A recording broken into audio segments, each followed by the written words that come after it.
ઉના શહેર વિસ્તારના દેલવાડા રોડ ઉપર શાકભાજીની યાર્ડમાં કેન્દ્ર શાસિત પ્રદેશ દીવથી લાવવામાં આવતા ભારતીય બનાવટના ઇંગ્લિશ દારૂની નાની મોટી 26 બોટલ સાથે એક શખ્સને પકડી પાડતી ગીર સોમનાથ ક્રાઇમ બ્રાન્ચ। કેન્દ્ર શાસિત પ્રદેશ દીવમાંથી ગુજરાતમાં દારૂ ઘુસાડવા માટે બુટલેગરો અવનવા કિમિયા કરતા હોય છે, ત્યારે ગીર સોમનાથ જિલ્લા ક્રાઇમ બ્રાન્ચે આવા કિમિયાબાજને પકડી પાડ્યો છે।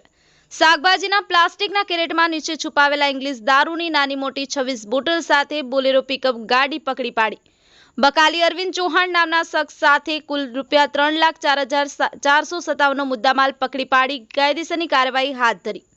વોઇસ ઓફ ગીર ન્યૂઝ સાથે રાકેશ દવે, ગીર સોમનાથ।